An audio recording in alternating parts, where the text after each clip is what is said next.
Eu sou Bruna Silveira, tenho 27 anos agora, mas há 10 anos eu estava tremendo na varanda da nossa casa com apenas uma mala.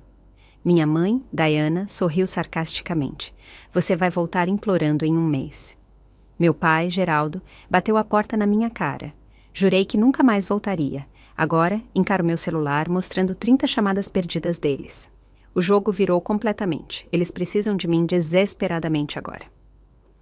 Se você está assistindo isso agora, deixe um comentário me dizendo de onde você é e se inscreva para saber como eu passei de uma adolescente sem teto para a pessoa que meus pais agora precisam desesperadamente. Crescendo em nossa casa de classe média no subúrbio de Curitiba, eu nunca imaginei que um dia seria expulsa como lixo. Nossa casa era a imagem da normalidade por fora. Cerca branca, gramado bem cuidado e até um Golden Retriever chamado Max. Mas por trás das portas fechadas, as coisas eram bem diferentes. Minha mãe, Diana, era o que as pessoas chamariam educadamente de particular. Na realidade, ela era controladora a ponto de sufocar. Tudo em nossa casa tinha seu lugar, inclusive eu. Seu perfeccionismo se estendia para além da organização da casa, alcançando todos os aspectos da minha vida. Minhas roupas eram selecionadas para uma aparência apropriada. Meus amigos eram examinados por suas origens familiares. E minhas notas deveriam ser nada menos que perfeitas. Bruna, qualquer coisa, menos que 10, é simplesmente inaceitável para uma Silveira, ela diria, examinando meu boletim com precisão de falcão. Os Silveiras estão destinados a carreiras médicas. Esse sempre foi o nosso legado. Meu pai, Geraldo, estava fisicamente presente, mas emocionalmente ausente. Um contador bem-sucedido que passava a maioria das noites enterrado em papéis. Ele raramente contradizia minha mãe. Quando surgiam conflitos, ele olhava brevemente de seus documentos, murmurava algo sobre ouvir sua mãe e desaparecia de volta em seu mundo de números.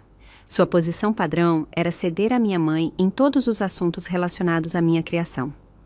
Nossas regras domésticas eram rigorosas e inegociáveis. Eu tinha que estar em casa às 20 horas e 30 minutos nas noites de escola e às 21 horas e 30 minutos nos fins de semana. Minhas roupas tinham que ser respeitáveis. Nada muito brilhante, apertado ou expressivo. Meus amigos precisavam ser de boas famílias, significando academicamente focados e com a formação socioeconômica certa. Até meu quarto, supostamente meu espaço pessoal, estava sujeito a inspeções semanais. Desde cedo, eu havia mostrado talento artístico. Passava horas desenhando paisagens, criando personagens e pintando sempre que encontrava tempo entre as sessões de estudo. Esses momentos de expressão criativa eram minha única fuga do ambiente de panela de pressão da nossa casa. Arte é um bom hobby, Bruna. Minha mãe diria com desdém, mas não é uma carreira. Você precisa se concentrar em ciências e matemática se quiser entrar em um bom programa de medicina.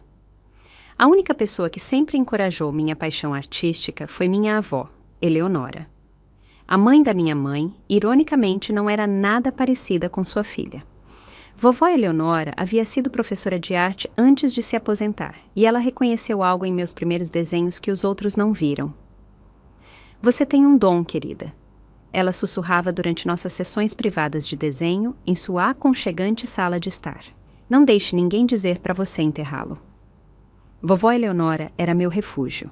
Todo sábado, eu ia de bicicleta os 5 quilômetros até seu pequeno chalé, onde passávamos horas pintando, folheando livros de arte e conversando sobre artistas famosos. Ela me ensinou técnicas, comprou materiais de qualidade que meus pais nunca aprovariam e, o mais importante, validou minha paixão. Seu coração fala através do seu pincel, Bruna, ela me disse uma vez. Algumas pessoas passam a vida inteira procurando sua voz. Você já encontrou a sua. Quando completei 15 anos, meus pequenos atos de rebeldia começaram. Fiquei 15 minutos além do toque de recolher. Usei cores mais vivas, fiz amizade com Alana, cujos pais eram divorciados. Uma desqualificação automática no livro de regras da minha mãe. Cada infração me rendia palestras mais longas e monitoramento mais rigoroso. Então, quando eu tinha 16 anos, a vovó Eleonora faleceu após uma breve batalha contra a pneumonia. Fiquei devastada. Eu havia perdido não apenas minha avó, mas minha aliada, minha confidente, e a única adulta que parecia realmente me ver. Na leitura de seu testamento, tive um choque. Vovó Eleonora me deixou sua vasta coleção de materiais de arte e R$ 2.000 em uma conta separada, marcada para a Educação Artística de Bruna. Minha mãe ficou furiosa, vendo isso como sua mãe minando sua autoridade além-túmulo. A tensão em casa aumentou após a morte da vovó. Sem minha fuga semanal para a casa dela, eu me sentia presa. As discussões com minha mãe ficaram mais frequentes e intensas. Meu pai se retirou ainda mais para seu trabalho, emergindo ocasionalmente para entregar declarações como: "Sua atitude está deixando sua mãe chateada, Bruna." Então, veio a temporada de inscrições para a faculdade no meu 3º ano do ensino médio. Meus pais já haviam planejado minhas inscrições para 5 universidades prestigiadas com fortes programas pré-medicina. Eu concordava na presença deles, mas, secretamente, comecei a pesquisar escolas de arte. Usando o computador na casa de Alana, preenchi as inscrições para 3 programas de arte, incluindo minha Escola dos Sonhos, a Escola Superior de Artes Visuais de São Paulo. Trabalhei no meu portfólio em segredo, muitas vezes ficando acordada até as 2 da manhã, depois que meus pais iam para a cama. Usei o dinheiro da vovó Eleonora para pagar as taxas de inscrição, sabendo que meus pais nunca concordariam em assinar os cheques. A farsa durou 4 meses até uma tarde, quando minha mãe chegou cedo de sua reunião do comitê de caridade. Eu havia esquecido de limpar o histórico do navegador depois de verificar o status das minhas inscrições para escolas de arte em nosso computador de casa. O navegador ainda estava aberto na página de admissões da Escola Superior de Artes Visuais de São Paulo quando ela se sentou para verificar seu e-mail. "O que é isso?" ela exigiu, com a voz mortalmente quieta, enquanto eu entrava pela porta da escola. Congelei na entrada, minha mochila de repente parecendo pesar 50 quilos. "Eu te fiz uma pergunta, Bruna. O que esse site está fazendo no nosso computador?" "Eu me inscrevi em algumas escolas de arte", admiti, decidindo naquele momento que estava cansada de me esconder. "Você fez o quê?" A voz dela subiu bruscamente. "Sem discutir conosco, sem nossa permissão, sem nossas assinaturas. Vovó Eleonora me deixou dinheiro para a educação artística. Usei isso para as taxas de inscrição." O rosto da minha mãe se contorceu de raiva. Sua avó não tinha o direito de interferir em nossas decisões familiares. Isso é absolutamente inaceitável. Aquela noite deu início a um novo capítulo de discussões crescentes sobre meu futuro. Cada noite degenerava em brigas aos gritos sobre eu estar jogando meu potencial fora e desrespeitando as tradições familiares. Meu pai, incomumente, começou a ter um papel mais ativo nessas discussões, enfatizando a segurança financeira da medicina versus os salários de fome de um artista. Investimos 17 anos em lhe dar todas as vantagens, minha mãe diria. Não vamos ficar parados e assistir você jogar tudo fora por uma fantasia infantil. Mantive-me firme, encorajada pelo apoio póstumo da vovó Eleonora e pelo pequeno gosto de independência que havia experimentado através do processo secreto de inscrição. Mal sabia eu que essas discussões eram apenas o prelúdio para a noite que mudaria tudo. A manhã do 15 de abril começou como qualquer outra terça-feira. Levantei, fui para essa escola, assisti às minhas aulas, pensando na tarefa de arte em que trabalharia mais tarde. Eu não tinha ideia de que, ao cair da noite, estaria sem teto. Naquela tarde, recebi um e-mail que mudou tudo. A Escola Superior de Artes Visuais de São Paulo não só havia me aceito, mas também oferecido uma bolsa parcial com base no meu portfólio. Fiquei em êxtase, lendo o e-mail 10 vezes na biblioteca da escola. Lágrimas de alegria escorrendo pelo meu rosto. Alana me abraçou apertado quando mostrei a ela. "Você conseguiu, Bruna! Isso é incrível!" ela gritou. Por um breve e ingênuo momento, pensei que talvez essa validação externa, essa prova de que minha arte tinha valor real, pudesse mudar a opinião dos meus pais. Decidi contar a eles naquela noite, colocar todas as minhas cartas na mesa e torcer para que pudessem ver o quão importante isso era para mim. O jantar naquela noite foi típico. O ensopado de carne perfeitamente preparado da minha mãe, a presença distraída do meu pai e a conversa forçada sobre tópicos apropriados, como as escolhas de paisagismo dos vizinhos e o jogo de golfe do meu pai. Esperei até terminarmos de comer antes de respirar fundo. Preciso contar algo importante a vocês dois. Comecei com a voz mais trêmula do que eu queria.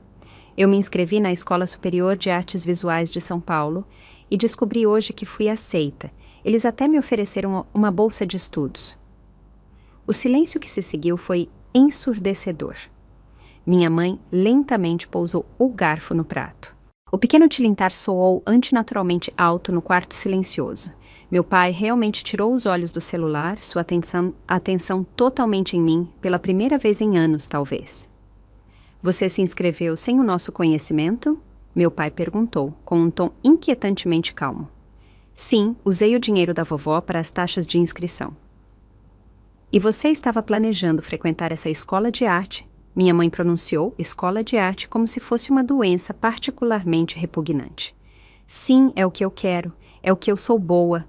A bolsa de estudos mostra que eles acham que eu tenho talento de verdade.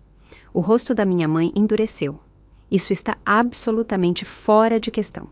Já discutimos sua presença no programa pré-medicina da Universidade Estadual. O depósito foi pago. Seu futuro está traçado. Esse é o futuro de vocês para mim, não o meu, eu disse, surpreendendo a mim mesma com minha firmeza. Você tem 17 anos, meu pai interveio. Você não pode tomar esse tipo de decisão de forma independente. Farei 18 anos em 3 meses, rebati. E então poderei decidir por mim mesma. Minha mãe se levantou, sua cadeira raspando ruidosamente no chão de madeira. Enquanto você viver debaixo deste teto, você vai acatar nossas regras e nossos planos para sua educação. Então talvez eu não deva mais viver debaixo deste teto, eu disse, as palavras saindo antes que eu pudesse impedi-las. O que se seguiu foi a discussão mais explosiva que já tivemos. Minha mãe gritou sobre ingratidão e obrigação familiar. Meu pai, geralmente tão desengajado, trovejava sobre realidades financeiras e considerações práticas. Você tem ideia de quão competitivo é o mundo da arte? Ele exigiu. Você acha que seus pequenos desenhos vão pagar as contas? Suas pinturas vão cobrir plano de saúde, aposentadoria, um financiamento. Milhares de artistas talentosos estão trabalhando como garçons agora. Minha mãe acrescentou. É isso que você quer para si mesma? Jogar fora uma carreira de sucesso garantido por um sonho impossível? Não é um sonho impossível se é o que eu amo, argumentei.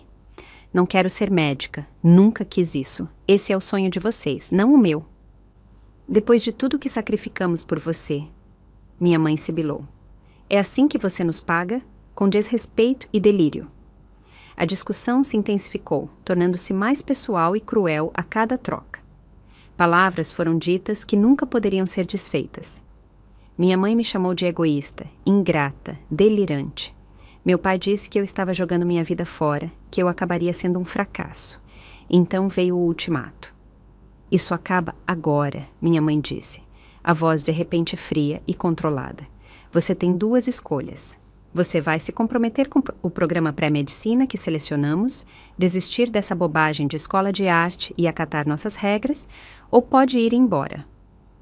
Olhei para ela, sem acreditar no que estava ouvindo. Ir embora. O que você quer dizer? Se você é adulta o suficiente para tomar essas decisões contra nossos desejos, é adulta o suficiente para viver com as consequências. Meu pai disse. Se você escolher esse caminho da arte, você escolhe fazê-lo sem o nosso apoio, financeiro ou de outra forma. Olhei entre eles, procurando qualquer sinal de blefe. Não havia nenhum. Vocês me expulsariam? Sua própria filha? Minha voz havia se tornado pequena, infantil. Estaríamos reconhecendo sua escolha de deixar o caminho que traçamos para você. Minha mãe esclareceu, como se essa diferença semântica importasse. Tudo bem, sussurrei, então mais alto. Tudo bem, eu escolho a arte, eu escolho o meu próprio caminho. Então, você escolhe fazê-lo em outro lugar, meu pai disse categoricamente. O rosto da minha mãe não mostrava emoção. Você tem 30 minutos para arrumar o que precisa. Qualquer coisa que você deixar para trás, consideraremos abandonada. Fiquei paralisada, incapaz de processar o que estava acontecendo. Então a realidade caiu sobre mim e corri para o meu quarto. Com as mãos trêmulas, peguei minha maior mala do armário e comecei a jogar os essenciais. Roupas, produtos de higiene pessoal, meus cadernos de desenho e os materiais de arte especiais da vovó Eleonora. Peguei meu notebook, carregador de celular e a foto emoldurada de mim e da vovó. Enquanto arrumava freneticamente, lágrimas escorrendo pelo meu rosto, eu podia ouvir meus pais conversando em voz baixa lá embaixo. Nenhuma vez, nenhum deles subiu para ver como eu estava, para tentar chegar a um acordo. 28 depois, arrastei minha mala escada abaixo. Meus pais estavam no hall de entrada, os braços da minha mãe cruzados, meu pai olhando o relógio.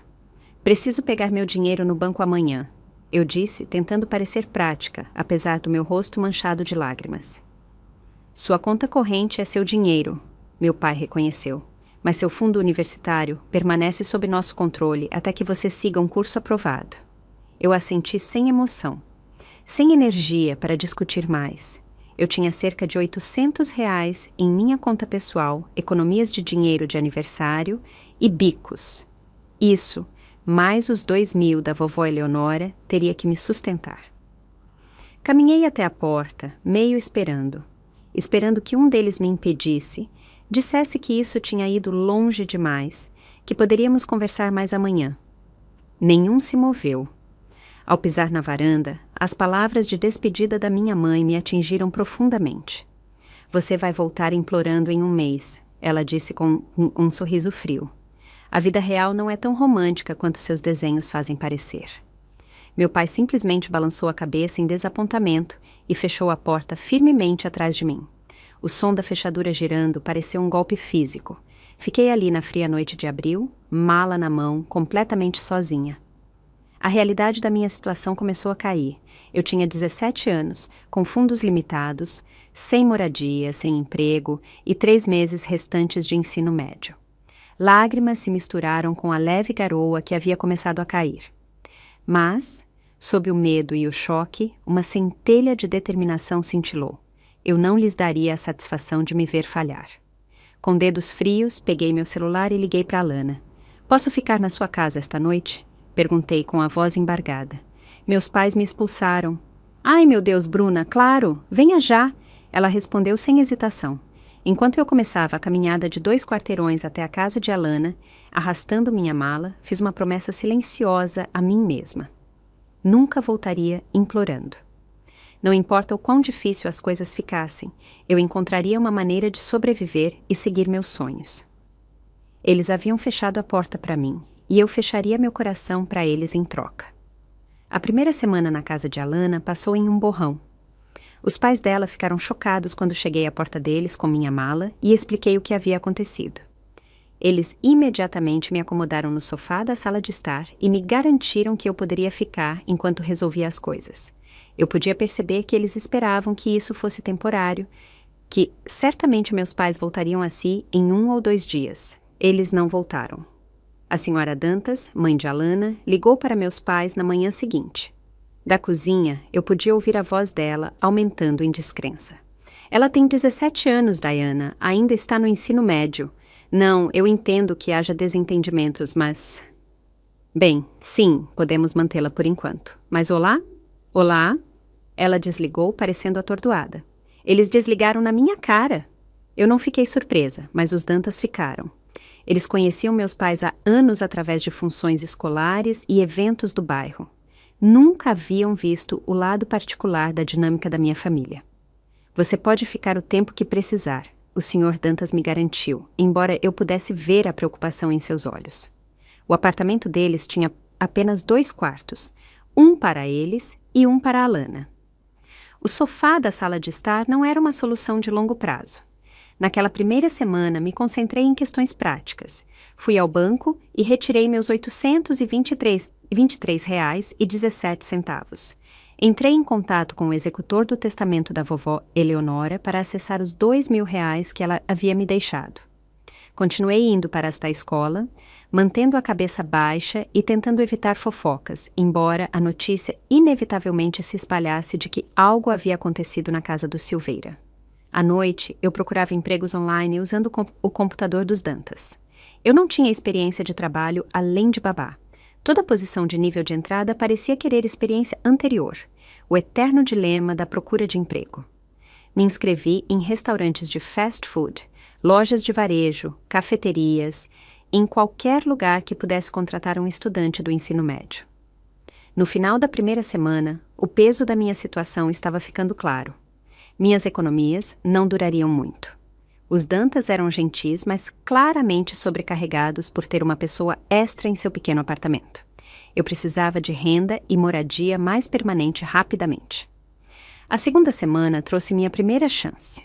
O Grão Verde, uma cafeteria local, me chamou para uma entrevista. A gerente, uma mulher de 30 e poucos anos chamada Lírio, com cabelo vermelho brilhante e vários piercings na orelha, olhou para minha situação e me deu uma chance. 20 horas por semana para começar, salário mínimo mais gorjetas. Vamos trabalhar em torno do seu horário escolar, ela disse, deslizando a papelada pelo balcão. Quase chorei de alívio. Não era muito, mas era alguma coisa. Com um emprego garantido, tive que resolver a situação da moradia. Por mais gentis que os Dantas fossem, eu podia ver a pressão que minha presença estava causando a eles. O apartamento deles era pequeno, e ter alguém dormindo na área comum significava falta de privacidade para todos. Minha prima Teresa tem um porão que ela aluga às vezes. Alana sugeriu no final da minha segunda semana de desabrigada. Não é chique, mas é barato, tipo R$300 por mês, barato. O quarto do porão de fato não era chique. Um colchão de solteiro no chão, uma pequena cômoda, uma lâmpada e uma mini geladeira. O banheiro era compartilhado com a casa principal, mas era privado. E por R$300 por mês, estava dentro do meu novo orçamento se eu fosse cuidadosa. Mudei-me imediatamente, agradecendo profusamente aos Dantas pela ajuda. Minha nova rotina diária rapidamente se estabeleceu.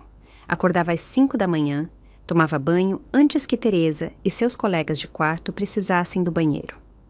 Trabalhava no turno da manhã no Grão Verde das 6 às 10. Ia para a escola das 10h30 às 15h30. Voltava para o Grão Verde para o turno de fechamento das 16 às 20. Então ia para casa fazer a lição de casa até desmaiar de exaustão. O custo físico e emocional era imenso.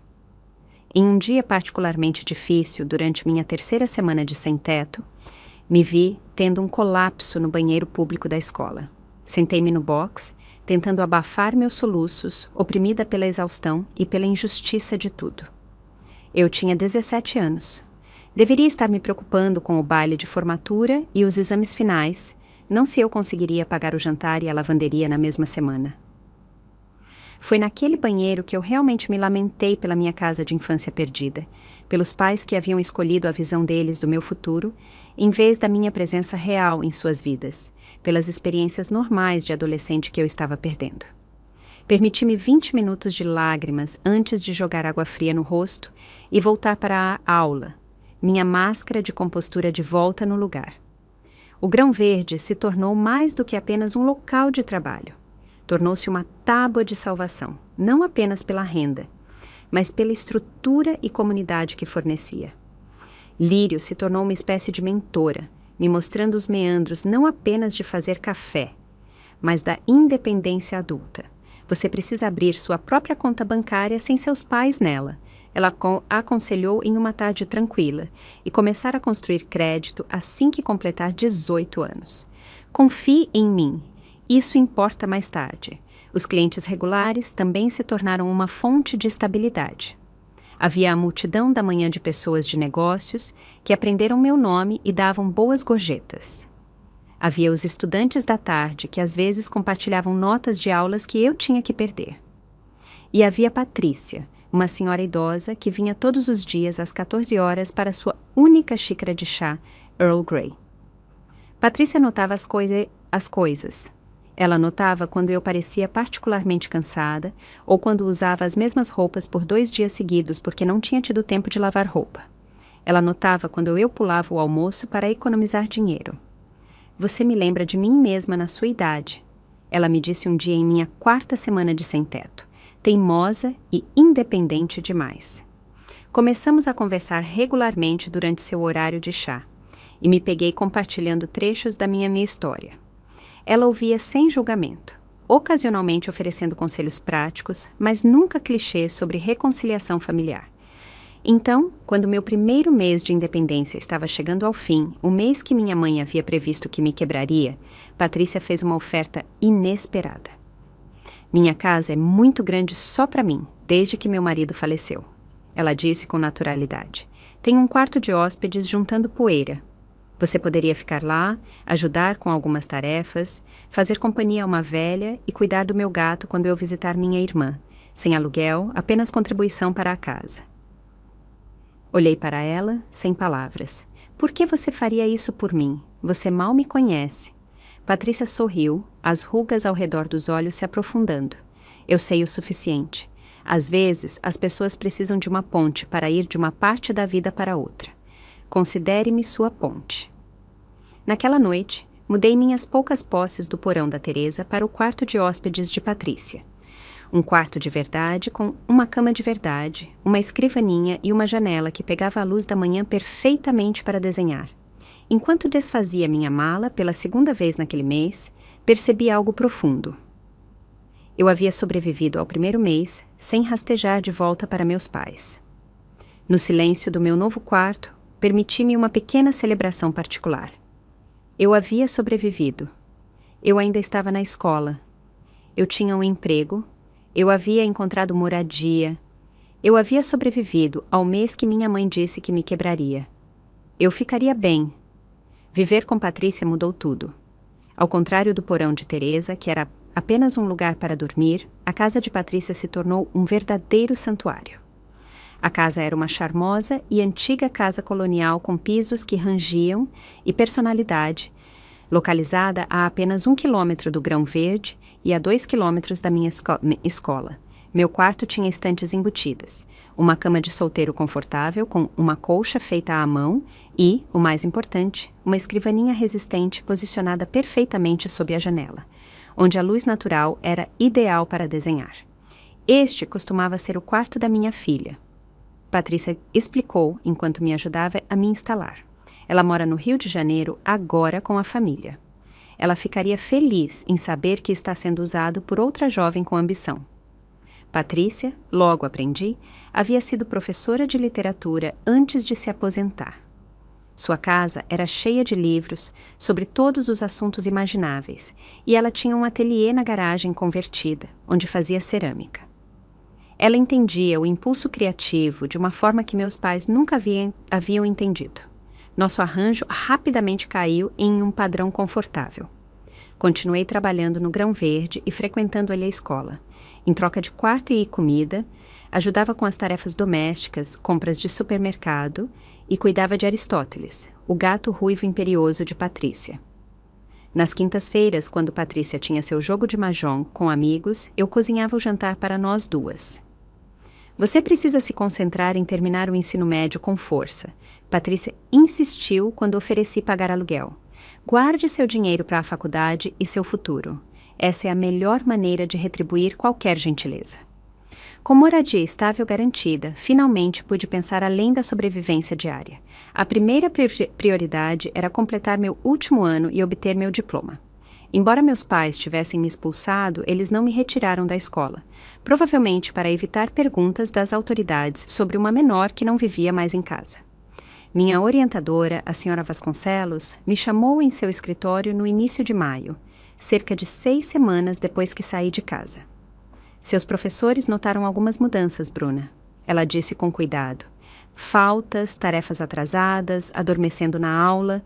Está tudo bem em casa? Hesitei, então decidi pela honestidade. Não moro mais em casa. Meus pais e eu tivemos um desacordo fundamental sobre meu futuro. Estou trabalhando quase em tempo integral enquanto termino essa escola. Para minha surpresa, a senhora Vasconcelos não pareceu chocada. Eu suspeitava que algo havia acontecido. Sua mãe cancelou sua sessão de planejamento universitário no mês passado e foi bastante vaga sobre os motivos. Expliquei a situação, a aceitação na escola de arte, o ultimato dos meus pais e meus arranjos de moradia atuais. Isso não deve ter sido fácil, ela disse quando terminei. Mas você está lidando com isso com notável maturidade. Vamos conversar sobre como fazer você passar por estas últimas semanas com sucesso. A senhora Vasconcelos se tornou uma aliada inesperada. Ela me ajudou a organizar um cronograma modificado para minhas aulas restantes e conversou com meus professores sobre flexibilidade para as tarefas. Ela também me apresentou a recursos que eu não sabia que existiam. A Escola Superior de Artes Visuais de São Paulo te ofereceu uma bolsa parcial, mas você precisará de ajuda financeira adicional, ela explicou, puxando formulários para o status de estudante independente. Normalmente, estudantes com menos de 24 anos precisam de informações dos pais, mas há exceções para circunstâncias incomuns. A sua definitivamente se qualifica. Com sua orientação, naveguei pelo complexo mundo dos formulários do Enem, documentação de estudante independente e inscrições para bolsas adicionais. Ela até me ajudou a solicitar uma bolsa especial de conclusão da Fundação do Distrito Escolar para estudantes em dificuldades. Quando a formatura se aproximou em junho, eu havia garantido ajuda financeira suficiente para tornar a Escola Superior de Artes Visuais acessível, quando combinada com minhas economias e trabalho de meio período. Eu precisaria continuar trabalhando durante a faculdade, mas era viável. Ninguém da minha família compareceu à minha cerimônia de formatura. Patrícia veio, aplaudindo alto quando meu nome foi chamado. Lírio fechou o grão verde mais cedo para que ela e os outros funcionários pudessem comparecer. Alana e seus pais também estavam lá, tirando fotos orgulhosamente como se eu fosse a própria filha deles. Enquanto eu estava ali, em minha beca e capelo, diploma na mão, senti uma mistura complexa de emoções. Orgulho pela minha conquista, gratidão pelo meu novo sistema de apoio e uma dor oca pelos membros da família cujos lugares vazios significavam uma ausência dolorosa. Naquele verão, aumentei minhas horas no Grão Verde para período integral e arranjei trabalho de fim de semana vendendo minhas obras de arte na feira de artesanato local. Patrícia me ajudou a criar um sistema de exposição para meus desenhos e aquarelas. E, para minha surpresa, as pessoas realmente os compravam. Não o suficiente para viver, mas o suficiente para adicionar ao meu fundo universitário e validar minhas aspirações artísticas. Você tem um estilo distinto, um senhor mais velho me disse depois de comprar uma paisagem. Muito evocativo. Continue desenvolvendo-o. Cada pequeno sucesso fortaleceu minha resolução. Cada pintura vendida era uma pequena vindicação da escolha que eu havia feito. Em agosto, recebi uma ligação inesperada da senhora Vasconcelos. Bruna, eu conversei com o escritório de admissões da Escola Superior de Artes Visuais de São Paulo. Ela começou. Eles têm uma situação especial com outra bolsa que havia sido alocada, mas o beneficiário escolheu outra escola. Eles perguntaram se eu conhecia algum estudante talentoso com necessidade financeira que pudesse ser elegível. Meu coração disparou enquanto ela continuava explicando. Esta bolsa adicional cobriria a maior parte da minha lacuna de mensalidade restante se eu pudesse enviar um portfólio expandido dentro de uma semana. Passei os próximos 5 dias em um frenesi criativo, selecionando meus melhores trabalhos existentes e criando várias peças novas especificamente para inscrição. 2 semanas depois, a carta oficial chegou confirmando a bolsa adicional. Eu ainda precisaria trabalhar em meio período e pegar um pequeno empréstimo, mas a faculdade agora era uma realidade financeira e não apenas um sonho. Patrícia comemorou a notícia me levando a uma loja de materiais de arte de verdade, não a seção de artesanato da loja de departamentos, mas uma loja profissional onde artistas sérios compram seus materiais. Ela me comprou meu primeiro conjunto de tintas, pincéis e telas de nível profissional como um presente antecipado de formatura. Todo artista precisa de ferramentas adequadas, ela disse, simplesmente, quando protestei contra a despesa. Conforme o verão terminava e minha partida para São Paulo se aproximava, estabeleci as bases para minha nova vida independente. Abri uma conta bancária separada sem acesso dos pais. Aprendi noções básicas de orçamento com Patrícia, que havia passado por tempos difíceis. Dominei culinária econômica simples e reparos domésticos básicos. Encontrei uma moradia estudantil compartilhada em São Paulo que se encaixava no meu orçamento e garanti uma transferência para uma unidade do Grão Verde perto do campus. Você está construindo sua vida do zero, Patrícia observou uma noite enquanto compartilhávamos o jantar em sua varanda dos fundos. A maioria das pessoas nunca precisa fazer isso até muito mais tarde, se é que fazem. É doloroso, mas poderoso. Houve momentos difíceis em meio ao progresso. Meu primeiro Natal longe da família foi particularmente difícil. Embora Patrícia me incluísse em sua própria reunião familiar, o feriado amplificou a realidade da minha situação.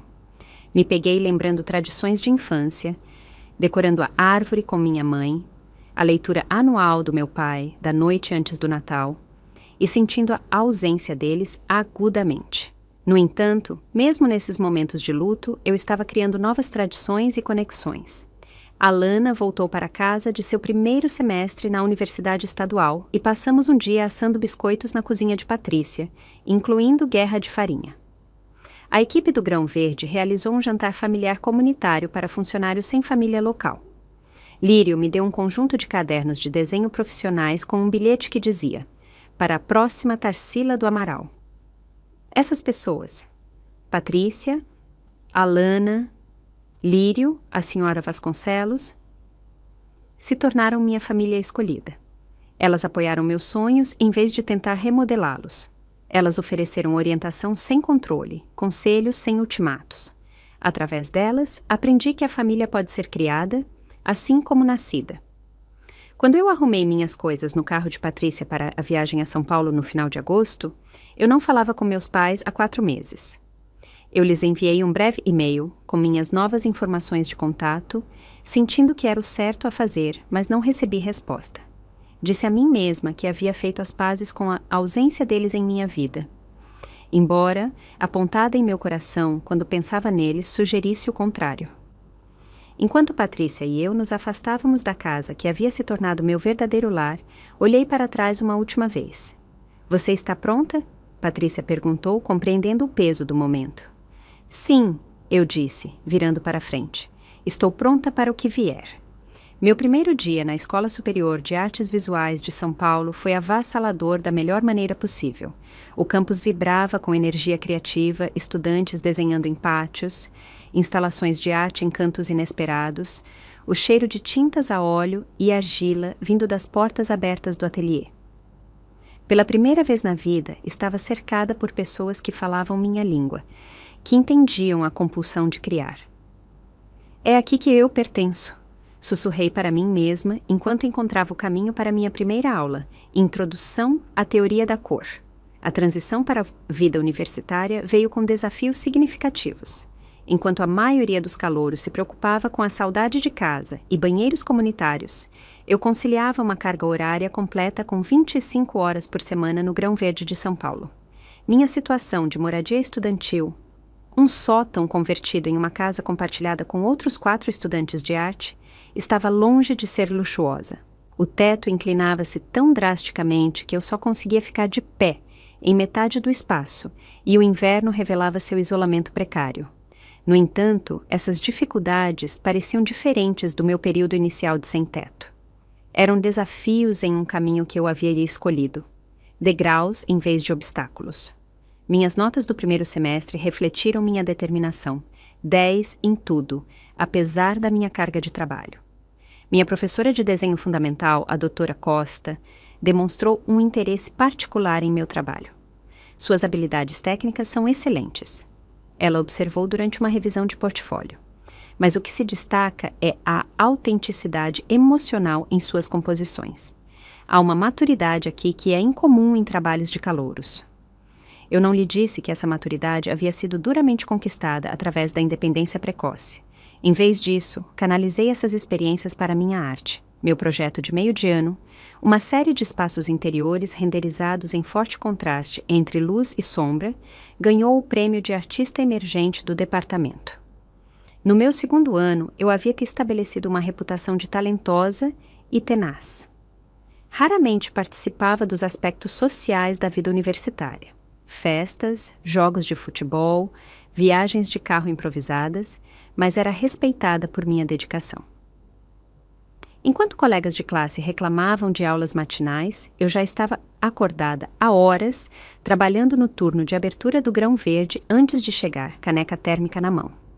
Foi durante o meu segundo ano que conheci Miguel.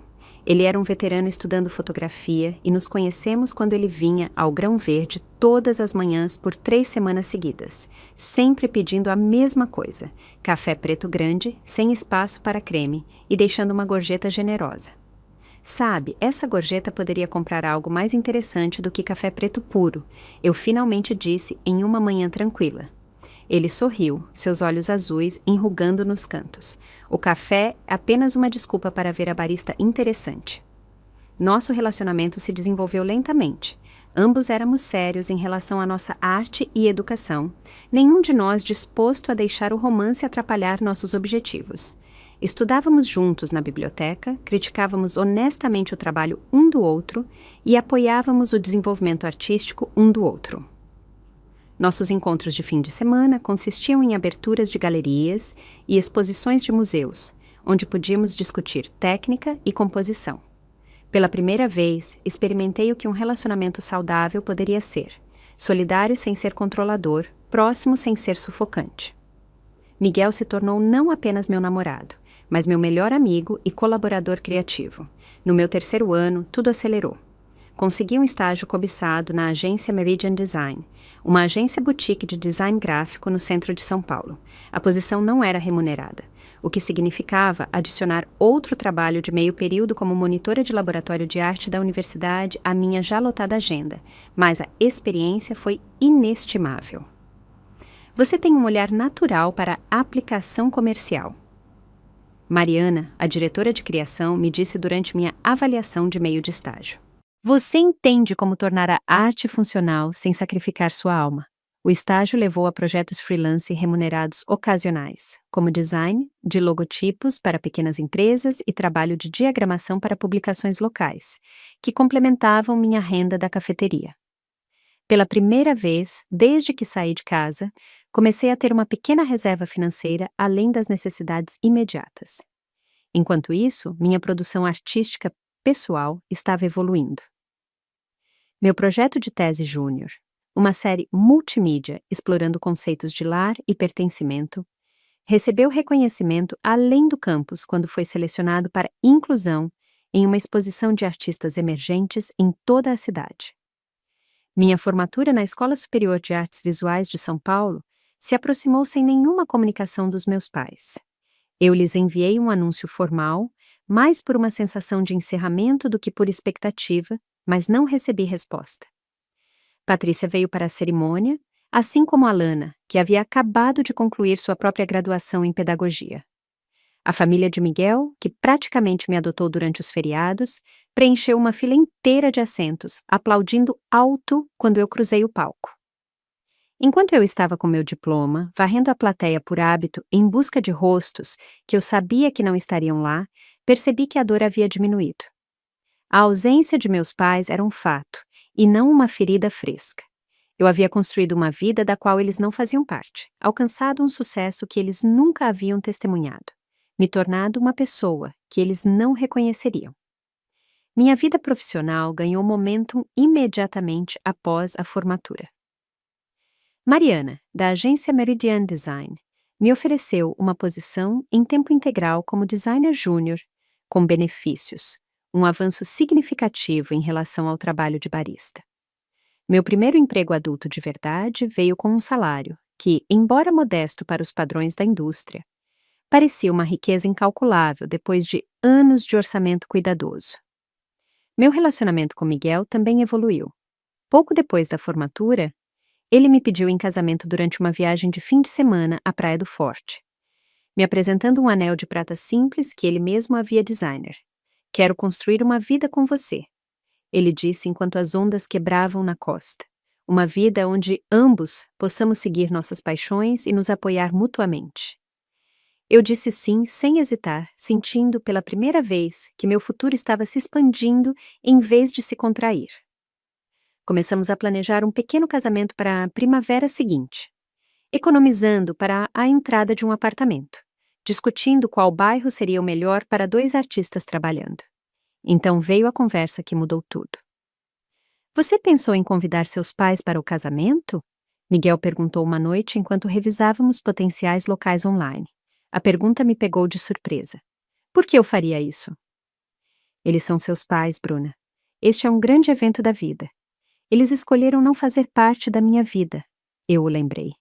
Eles não fizeram nenhum esforço para me contatar em 4 anos. Você fez algum esforço para contatá-los? Ele rebateu. Isso levou a uma série de discussões cada vez mais tensas sobre perdão familiar e o futuro.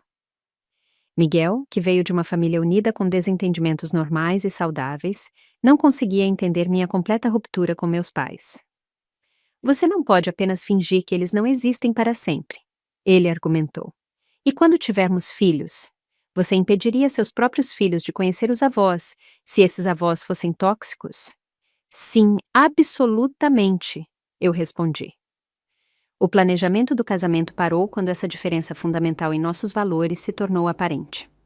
Miguel acreditava em reconciliação e segundas chances. Eu havia aprendido da maneira mais difícil sobre autoproteção e limites. Nenhum de nós estava exatamente errado, mas éramos irreconciliavelmente diferentes neste ponto crucial.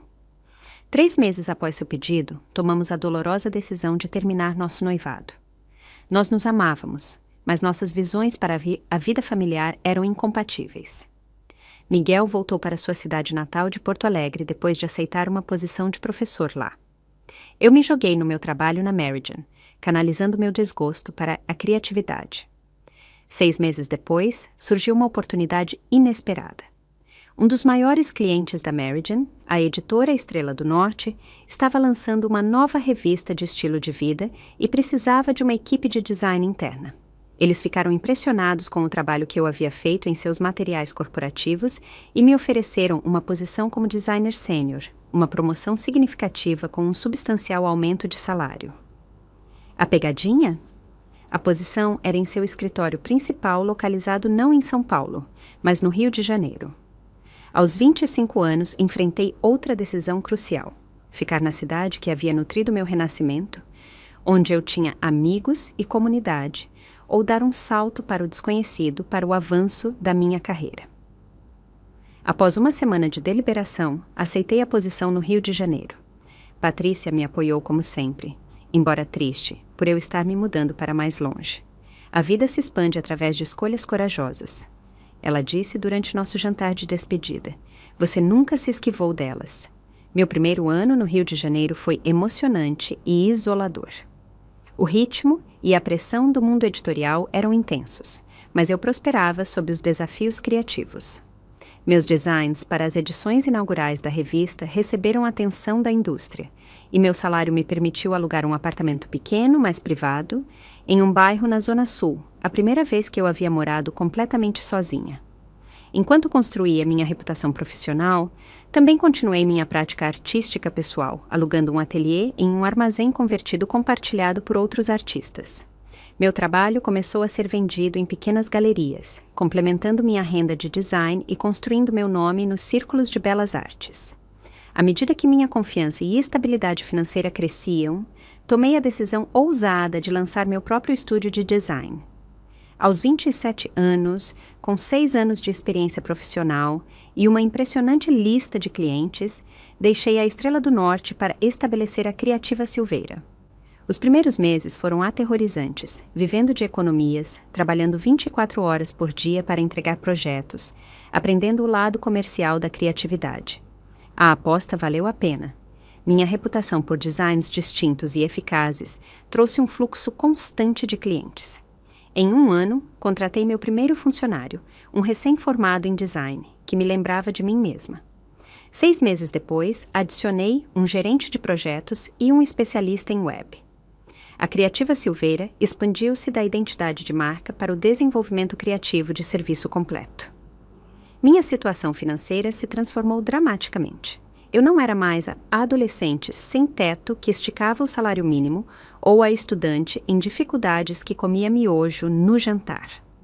Aos 27 anos, eu era dona do meu apartamento, tinha um portfólio de investimento saudável e podia pagar luxos que antes pareciam inimagináveis. Viagens internacionais, obras de arte originais de artistas que eu admirava, móveis personalizados para meu escritório em casa. Esse sucesso trouxe um profundo senso de validação. Eu havia provado que meus pais estavam errados de todas as maneiras possíveis. Eu não apenas sobrevivi, mas prosperei, seguindo o caminho que eles haviam considerado inútil. Eu havia construído uma segurança financeira maior que a deles através do meu imprático talento artístico. No entanto, apesar desse sucesso objetivo, eu ainda lutava com o legado emocional da rejeição deles. Trabalhei com uma terapeuta, a doutora Dias, para abordar as questões de abandono que afetavam meus relacionamentos e minhas tendências workaholics. Sucesso financeiro e realização profissional são importantes. A doutora Dias observou em uma sessão. Mas você permitiu que a adolescente ferida de 17 anos, que ainda vive dentro de você, se curasse? Essa pergunta permaneceu comigo, provocando uma reflexão mais profunda sobre o que significavam o verdadeiro sucesso e a felicidade. Eu havia provado meu valor para o mundo, mas talvez ainda não para mim mesma. Conforme meu aniversário de 28 anos se aproximava, senti que finalmente havia alcançado uma vida equilibrada. Meu negócio estava prosperando, mas não consumia mais todas as minhas horas acordada. Eu havia desenvolvido amizades próximas no Rio de Janeiro e mantido conexões com minha família escolhida de Curitiba e São Paulo. Eu até havia começado a namorar novamente. Nada sério, mas aberta a possibilidades. Eu não tinha ideia de que essa paz, cuidadosamente construída, estava prestes a ser perturbada por um nome que eu não via na minha caixa de entrada há quase uma década. Diana Silveira. O e-mail chegou em uma terça-feira de manhã comum, enquanto eu revisava provas de design com minha equipe. Eu só notei horas depois, quando estava limpando minha caixa de entrada antes de ir para casa. O assunto era simplesmente olá, mas o nome do remetente me deixou sem fôlego. Diana Silveira. Minha mãe não me contatava há 10 anos, nem quando me formei no ensino médio ou na faculdade, nem quando meu trabalho foi destaque em publicações de design, nem em nenhum aniversário ou feriado desde a noite em que ela me viu partir com uma mala. Com as mãos trêmulas, abri a mensagem. Querida Bruna, espero que este e-mail a encontre bem. Seu pai e eu temos pensado em você e nos perguntando como sua vida se desenrolou. Vimos seu nome associado a alguns trabalhos de design impressionantes online. Talvez muito tempo tenha passado, mas gostaríamos de nos reconectar se você estiver aberta a isso. Temos arrependimento sobre como as coisas terminaram entre nós. Por favor, nos diga se estaria disposta a conversar. Mãe. A assinatura casual de mãe, após 10 anos de silêncio, pareceu chocante, quase ofensiva. A mensagem em si era breve, vaga e não continha nenhum pedido de desculpas real ou reconhecimento de arrependimentos, sem especificar o que lamentavam ou reconhecer qualquer erro. Olhei para a tela até as palavras ficarem embaçadas. Então fechei meu notebook sem responder. Naquela noite, tive meu primeiro ataque de pânico em anos. Coração disparado, peito apertado, incapaz de recuperar o fôlego. Liguei para minha terapeuta, a doutora Dias, na manhã seguinte e agendei uma sessão de emergência. O que você está sentindo agora sobre este contato? Ela perguntou depois que eu expliquei a situação. Com raiva, confusa, desconfiada? Eu respondi, então, após uma pausa, curiosa. Todas reações válidas. Ela assentiu. A questão não é se você deve responder, mas quais limites você precisa, independentemente de como você prossegue. Nas 2 sessões seguintes, discutimos abordagens potenciais. Eu poderia ignorar o e-mail inteiramente. Poderia enviar um breve reconhecimento sem abrir a porta para a comunicação posterior. Poderia responder com perguntas sobre o interesse súbito deles em se reconectar. Cada opção carregava riscos e benefícios emocionais. O que quer que você decida deve ser no seu tempo, não no deles. A doutora Dias enfatizou. A conveniência deles não tem prioridade sobre sua cura. Enquanto eu deliberava, comecei uma investigação silenciosa. Através das redes sociais e de conexões da minha cidade natal, juntei o que havia acontecido com meus pais na última década. A firma de contabilidade do meu pai havia enfrentado um processo há 3 anos. Algo sobre irregularidades financeiras com um cliente importante. A batalha legal havia esgotado seus recursos e, finalmente, resultou na falência da firma. Minha mãe havia sido diagnosticada com câncer de mama no ano anterior, exigindo tratamentos caros, parcialmente cobertos pelo plano de saúde. Eles haviam se mudado da casa da família para um apartamento muito menor. Esse contexto levantou uma pergunta incômoda. Eles estavam me procurando porque realmente se arrependiam de suas ações ou porque precisavam de algo de mim, agora que suas circunstâncias haviam mudado. 2 semanas após o e-mail inicial, ainda sem ter respondido, recebi outro. Bruna, entendo sua hesitação em responder. Não nos separamos em bons termos. Seu pai teve algumas dificuldades nos negócios e eu tive problemas de saúde. Isso nos deu perspectiva sobre o que realmente importa na vida. A família importa. Gostaríamos muito de ter notícias suas, mãe. Novamente, a mensagem não chegava a um pedido de desculpas genuíno ou reconhecimento do dano que haviam causado. A menção de suas dificuldades agora parecia estratégica, e não coincidência. Rascunhei várias respostas, mas não enviei nenhuma delas. Cada tentativa parecia vulnerável demais ou dura demais. Em vez disso, me concentrei em proteger minha paz e consultar aliados de confiança. Patrícia, agora com 70 e poucos anos, mas tão perspicaz como sempre, ofereceu sua sabedoria durante nossa ligação semanal. As pessoas raramente mudam fundamentalmente, ela disse. Elas podem mudar comportamentos quando as circunstâncias as forçam, mas seu núcleo permanece consistente. A questão é se você precisa de algo desta reconexão. Alana, ainda minha amiga mais próxima, apesar da distância geográfica, foi mais direta. Eles te expulsaram quando você precisava deles. Agora, eles estão te procurando quando eles podem precisar de você. Conveniente, não é? Um terceiro e-mail chegou 1 mês depois do primeiro. Este com mais urgência. Bruna, por favor, confirme que você está recebendo estas mensagens. Somos seus pais e estamos preocupados.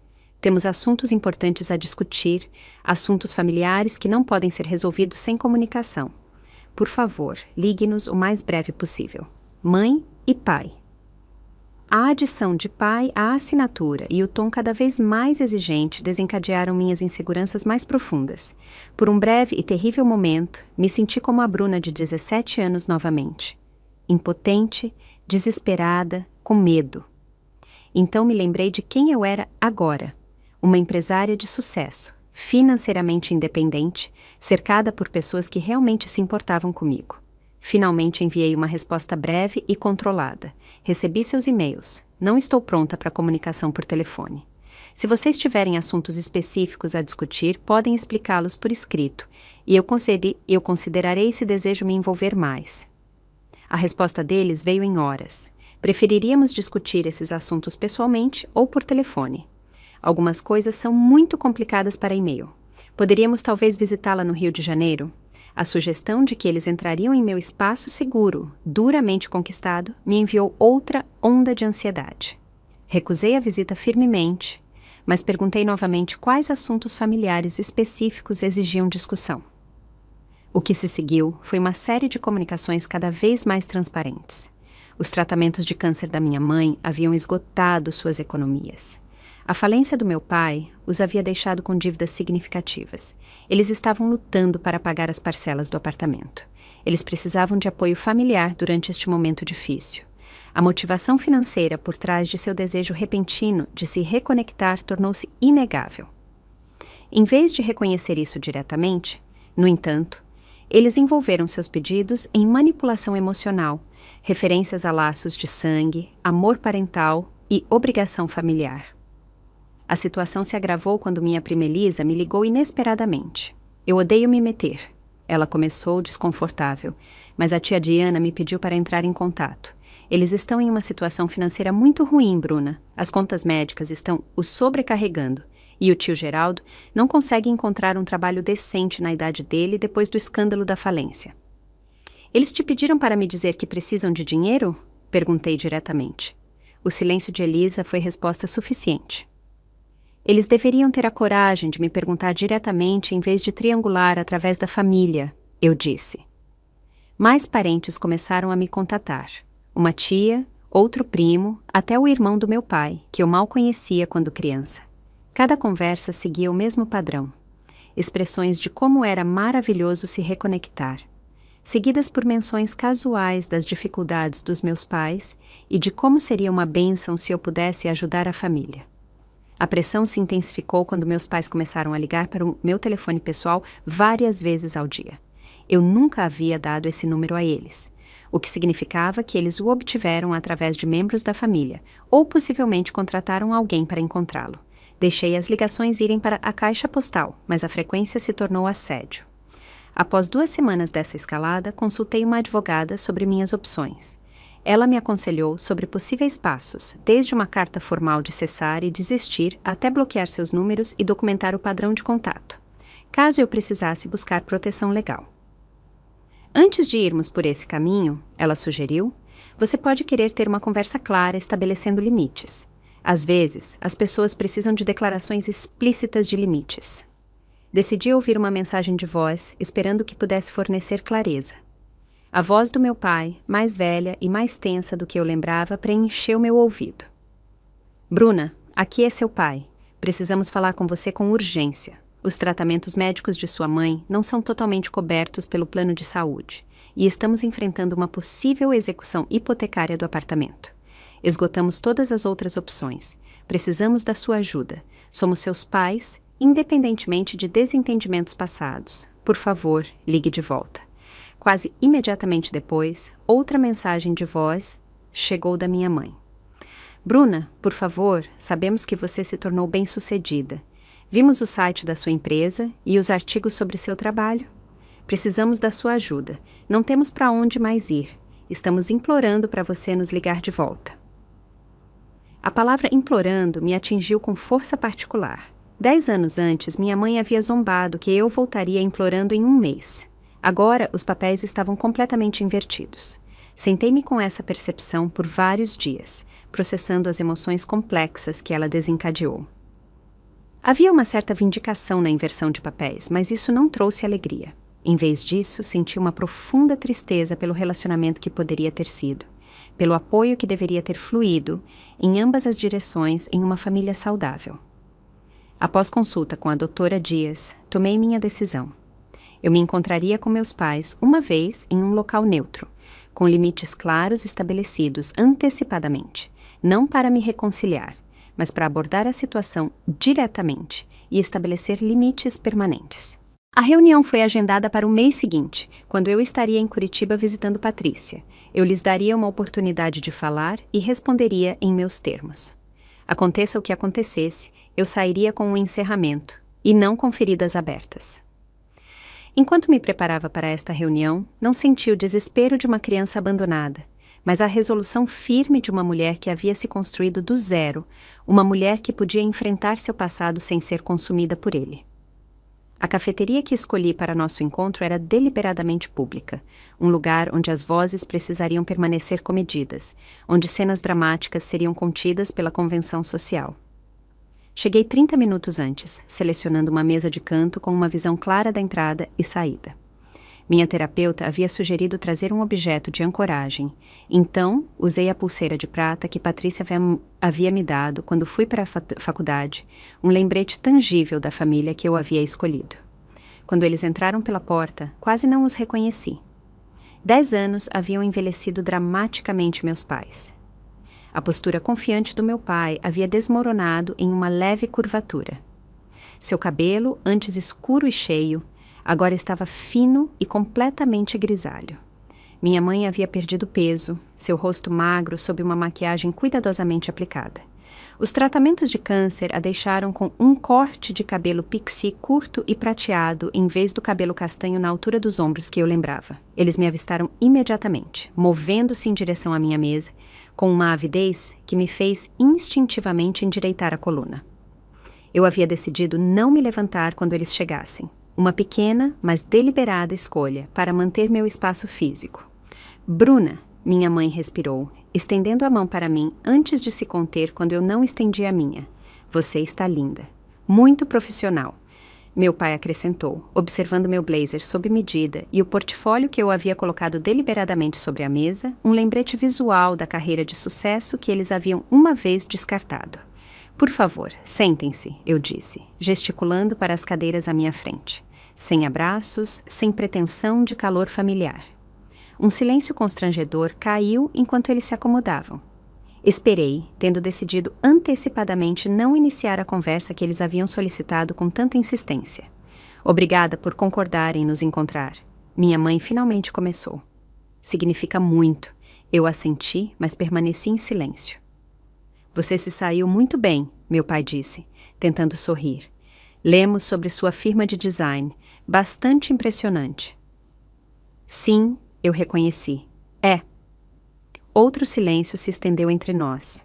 Eu podia vê-los lutando com a realidade de que eu não tornaria isso fácil. Eu não cairia no papel de filha que eles se lembravam, onde eu trabalhava para amenizar momentos desconfortáveis. Nós lhe devemos um pedido de desculpas. Minha mãe disse de repente, sua voz falhando. O que fizemos foi errado. Expulsar você, cortar você completamente, foi errado. Foi o primeiro reconhecimento genuíno que ouvi de qualquer um deles. Estudei o rosto dela, procurando sinceridade além do momento conveniente. Por que agora? Perguntei diretamente. Já se passaram 10 anos. Por que a realização súbita? Meu pai se mexeu desconfortavelmente. A vida tem um jeito de ensinar lições difíceis às vezes. Através da falência e do câncer. Eu declarei categoricamente. Não através da adolescente sem teto que vocês criaram. Ambos se encolheram com minha franqueza. Sabemos que você tem todo o direito de estar com raiva, minha mãe disse, lágrimas se formando em seus olhos. Nós falhamos com você como pais. Eu era muito controladora, muito fixada em um caminho específico para você. Seu pai era muito passivo, muito relutante em me enfrentar. Nós dois lamentamos profundamente. Quando esse arrependimento começou exatamente? Perguntei. Foi antes ou depois dos problemas legais do papai? Antes ou depois do seu diagnóstico? Isso não é justo, meu pai protestou fracamente. Não, é uma pergunta legítima, eu rebati.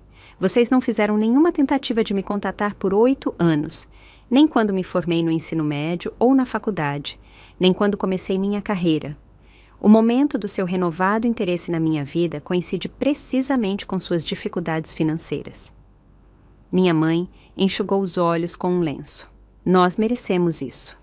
Mas nosso arrependimento é real, independentemente de quando ou por que ele finalmente rompeu nosso orgulho. Eu sei sobre as contas médicas e o risco de execução hipotecária. Eu disse diretamente, minha prima Elisa me contou.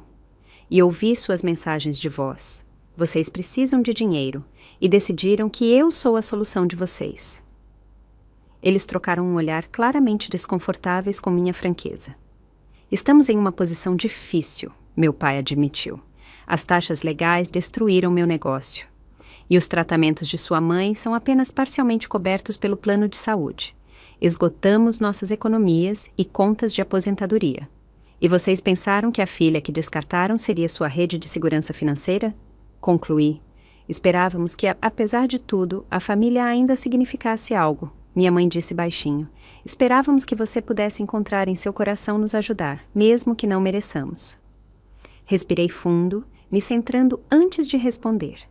Este momento havia se desenrolado em minha mente inúmeras vezes ao longo dos anos, embora nunca neste contexto específico. Deixe-me ser clara sobre algo, eu disse com cuidado. Quando vocês me expulsaram, eu tinha 17 anos. Tive que trabalhar em vários empregos enquanto terminava o ensino médio. Tive que solicitar o status de estudante independente para obter ajuda financeira para a faculdade. Morei em um porão e lutei para conseguir comida. Nenhuma vez durante aqueles anos mais difíceis vocês entraram em contato para saber se eu estava viva, muito menos para oferecer ajuda. Ambos olharam para uma mesa. Eu sobrevivi e eventualmente prosperei, não por causa de vocês, mas apesar de vocês, continuei. Construí um sistema de apoio de pessoas que realmente se importam com meu bem-estar, não apenas com o que eu posso fazer por elas. Sabemos, meu pai disse suavemente, não merecemos sua ajuda. Não, não merecem, eu concordei. Mas isso não é sobre o que vocês merecem, é sobre quem eu escolho ser. Abri meu portfólio e retirei um documento que havia preparado com minha advogada. Vou ajudar com suas despesas médicas, eu disse, deslizando o papel pela mesa. Vou organizar um acordo de pagamento direto com o hospital e a seguradora para cobrir os tratamentos de que vocês precisam. Também fornecerei um pagamento único para evitar a execução hipotecária do seu apartamento. As expressões deles mudaram de vergonha para choque e para uma cautelosa esperança.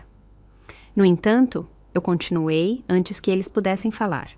Esta não é uma reconciliação. Estes são os limites. Não terei um relacionamento pessoal com vocês. Vocês não terão minhas informações de contato pessoais. Toda a comunicação será feita através da minha advogada. Vocês não entrarão em contato com outros membros da família para me encontrar. Vocês não aparecerão em minha casa ou negócio. Este é um acordo financeiro apenas, não uma restauração de laços familiares. Mas, Bruna, esperávamos... Minha mãe começou. Tenho certeza que sim, eu a interrompi. Mas esperanças não são direitos. Vocês perderam qualquer direito a um relacionamento comigo quando escolheram a visão de vocês para o meu futuro, em vez da minha presença real em suas vidas. Isso nunca pode mudar? Meu pai perguntou baixinho. Não sei, eu respondi honestamente. Talvez um dia, mas exigiria extensa terapia familiar, transformação genuína da parte de vocês e tempo. Nada disso está em discussão hoje. Empurrei um cartão de visitas pela mesa. Esta é a informação de contato da minha advogada.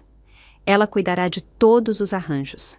Se vocês concordarem com os limites que descrevi, assinem o documento e o devolvam ao escritório dela. Eles olharam para o papel, a realidade de nossa transação caindo em si. Esta não era a reunião lacrimosa que eles haviam imaginado, nem o cenário da filha pródiga onde tudo seria perdoado e esquecido. Por que você nos ajudaria financeiramente, mas recusaria um relacionamento? Minha mãe perguntou, com genuína confusão na voz. Porque eu posso separar a compaixão prática da autoproteção emocional, eu expliquei. Não quero que vocês percam sua casa ou fiquem sem cuidados médicos. Mas também não quero me expor a pessoas que provaram que me abandonarão quando eu não me conformar às suas expectativas. Eu me levantei, sinalizando que nosso encontro estava terminando. Construí uma boa vida com pessoas que me amam incondicionalmente. Pessoas que apoiaram meus sonhos em vez de exigir que eu vivesse os deles. Essa é a família que escolhi, e eles ganharam minha lealdade de maneiras que vocês nunca fizeram. Enquanto eu pegava minhas coisas, minha mãe estendeu a mão uma última vez. Sentimos muito mesmo, Bruna, por tudo. Parei, permitindo-me realmente olhá-la. Esta mulher que me deu a vida, mas não o apoio para vivê-la autenticamente. Senti uma mistura complexa de emoções persistindo, um fio de compaixão, mas principalmente uma sensação de paz com meus próprios limites. Acredito que vocês se arrependem agora, eu disse finalmente. Mas lamentar quando vocês precisam de algo de mim não é o mesmo que lamentar quando eu precisei de algo de vocês. Com isso, saí da cafeteria e para a luz do sol brilhante da tarde, sentindo-me mais leve do que em anos. A conversa não tinha corrido como eles esperavam, mas me deu algo inestimável, o encerramento em meus próprios termos. Nos meses seguintes, honrei meu compromisso de ajudar com a situação financeira deles, mantendo meus limites emocionais. Minha advogada lidou com todas as interações, fornecendo-me apenas as atualizações necessárias. Meus pais assinaram o acordo, aceitando as limitações que eu havia estabelecido. A experiência me ensinou lições profundas sobre a diferença entre conexões biológicas e família genuína. O parentesco por sangue sozinho não cria obrigação. A verdadeira família é construída no respeito mútuo, apoio consistente e a liberdade de ser autenticamente você mesmo. Também aprendi sobre a complexidade do perdão. Eu não perdoei meus pais no sentido de recebê-los de volta em minha vida ou fingir que o abandono nunca aconteceu. Em vez disso, encontrei um tipo diferente de perdão, um que me permitiu liberar o poder que a rejeição deles tinha sobre mim, sem entregar meus limites. Mais importante, aprendi que quebrar ciclos tóxicos exige coragem. Ao recusar participar de uma reconciliação superficial que servia às necessidades deles em detrimento da minha cura, eu estava protegendo não apenas a mim mesma, mas quaisquer filhos futuros que eu pudesse ter do mesmo amor condicional que eu havia experimentado. 10 anos depois de ser expulsa com uma mala e a previsão de uma mãe de que eu rastejaria de volta, Eu estava firmemente no meu poder, bem-sucedida em meus próprios termos, guiada pelos meus próprios valores.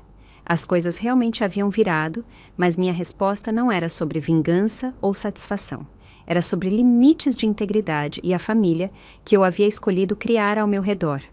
Patrícia, que estava me esperando em sua casa depois da reunião, ouviu meu relato com um orgulho silencioso. Sabe, ela disse, servindo chá para nós duas, quando você chegou à minha porta pela primeira vez, com aquela mala, eu me preocupei com seu futuro. Não porque eu duvidasse de suas habilidades, mas porque o mundo pode ser cruel com jovens sem apoio. Nunca imaginei que você se tornaria não apenas bem-sucedida, mas sábia. Suas palavras me tocaram profundamente. Tive bons professores, respondi, estendendo a mão para ela. Pessoas que me mostraram como é o verdadeiro apoio. Então, e você? Você já teve que impor limites a membros da família que só te procuram quando precisam de algo? Você acredita que laços biológicos criam obrigações automáticas? Ou os relacionamentos precisam ser conquistados através de apoio consistente? Deixe um comentário abaixo compartilhando suas opiniões. Se esta história ressoou com você, por favor, curta, se inscreva e compartilhe com alguém que precise ouvir que está tudo bem proteger sua paz, mesmo da família. Obrigada por ouvir minha jornada de adolescente sem teto a adulta empoderada.